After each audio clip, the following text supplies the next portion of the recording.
Hi, welcome back. I hope you're doing well.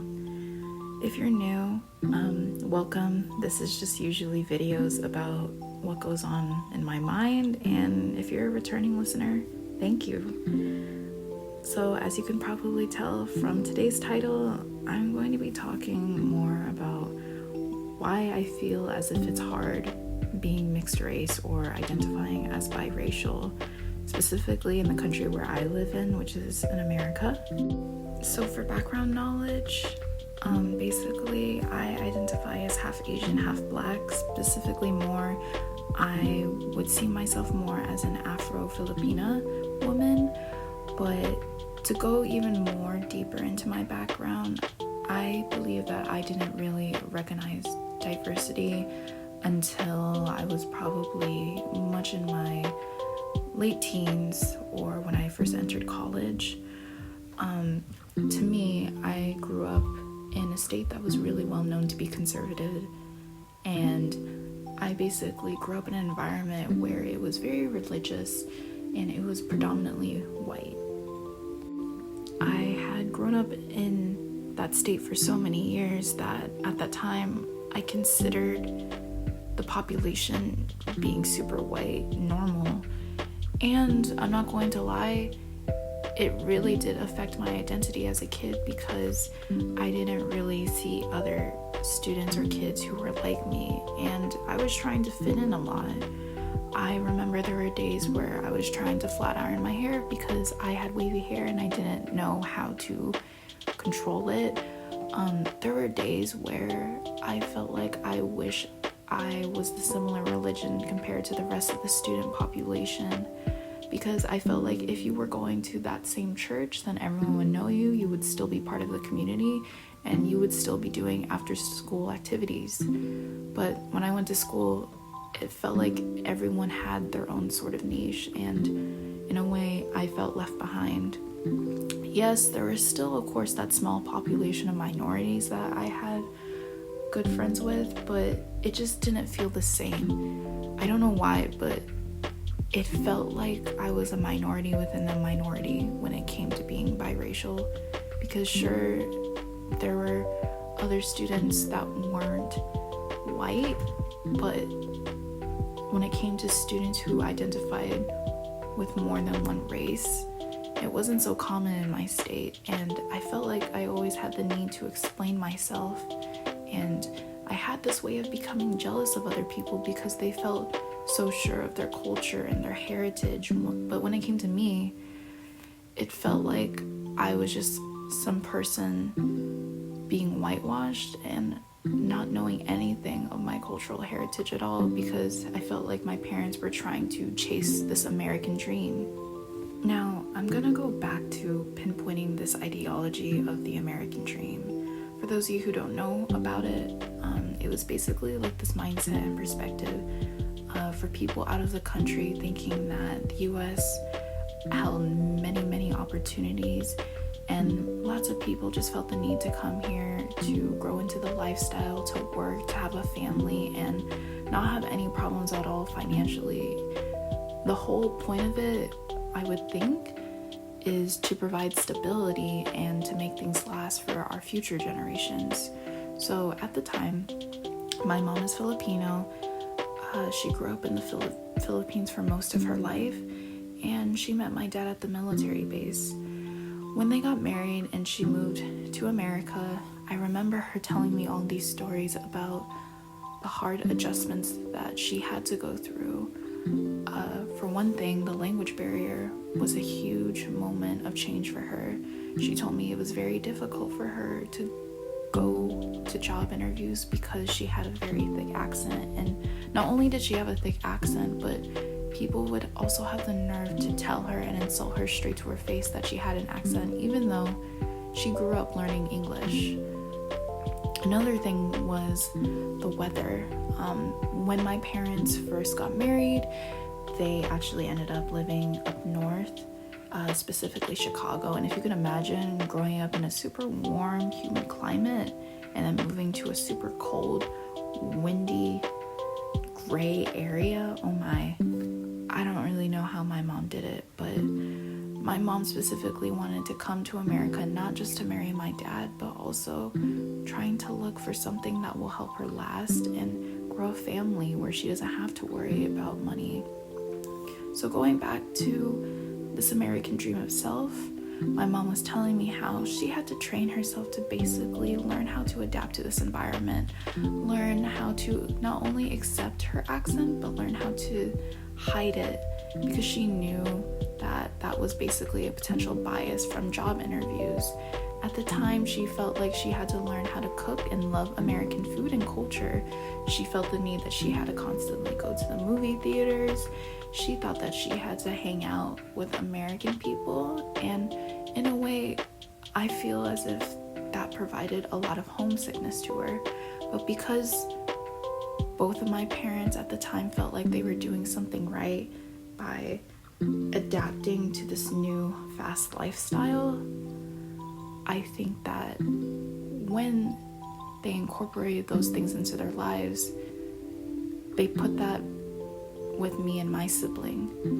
And in the end, I think it caused us some form of identity crisis, because now I believe, at least in my opinion, from my point of view, I can't speak for my sibling, but I just sometimes struggle to figure out who I am.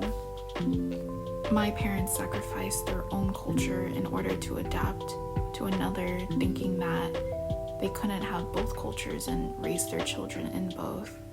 Now we're going to be talking about things from my dad's point of view. I can't speak 100% on him, but this is just from my point of view on what he was going through and how he was trying to imply that on me and my sibling. But for some reference, my dad grew up here all of his life.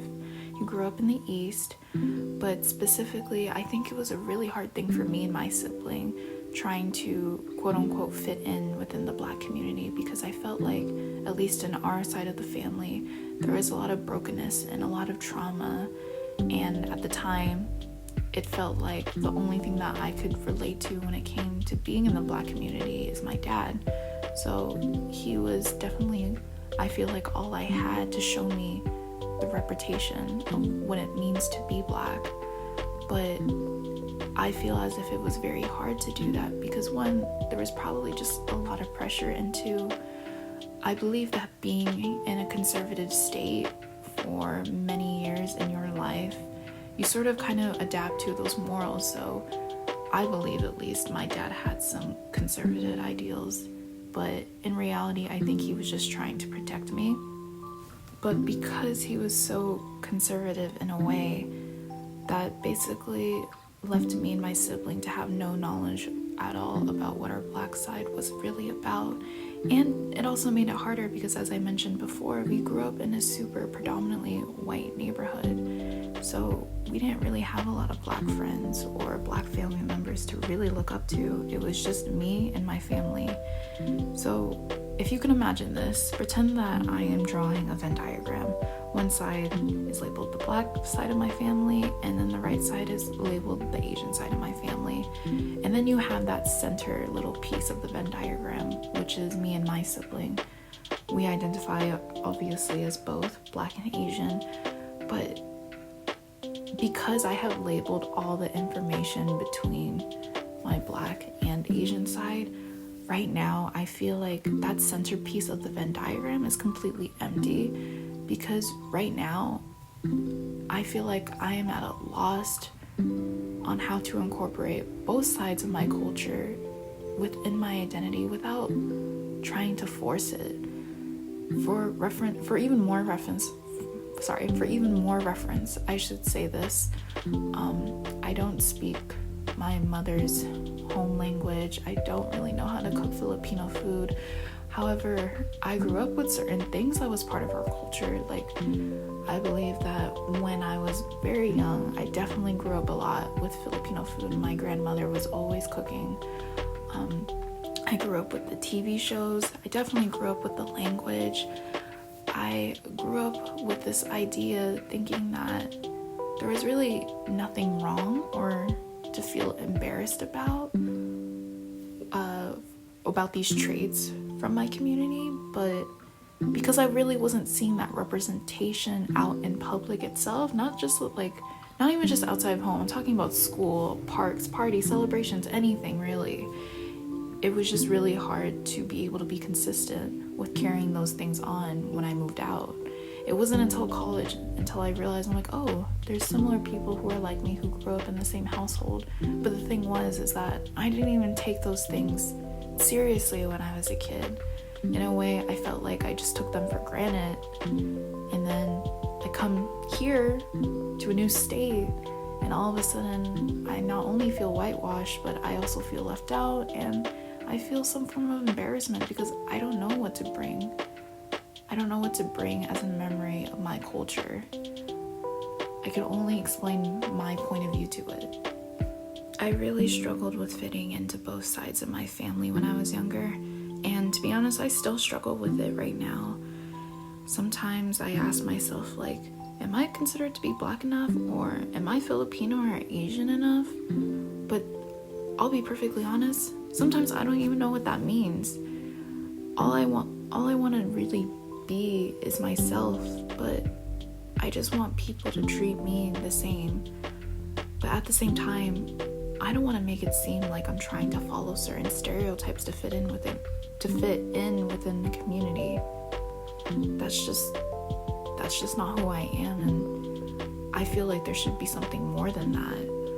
When it comes to being mixed, I feel like there's just a huge spectrum, and you don't really know where you belong. And some people will just ask me, like, which one do you identify more with? And yes, I'll be perfectly honest, I definitely feel as if I grew up more in a Filipino cultural household, but at the same time, that shouldn't erase the other half of me, which is black. It wasn't my fault that I had grown up in a conservative state or a predominant white area, and I didn't really have a lot of resources to see or feel representation. I cannot change the past, but at this point, it made me think about whether or not I should also just start incorporating my own culture of what it means to be mixed race, because my parents don't know what it's like to be mixed. So why can't I just have my own culture and see whether or not maybe other mixed kids could relate? I'm not so sure about what my culture would look like, but I'm still learning, and I guess that's the whole idea and process of it, is that there's always something to learn. And I feel like culture doesn't necessarily have to be things that have just been passed down to from generation to generation. I believe that there could be other new things incorporated, especially as there becomes a new generation every time. I don't see the issue with it as long as if those traits aren't forgotten. But anyways, that's the end of this discussion. But if you're mixed or you feel like you can relate with some of my experiences, you are more than welcome to comment below or just talk about what you feel like you've been through. Thank you for listening. I hope you have a good rest of your day. Thank you.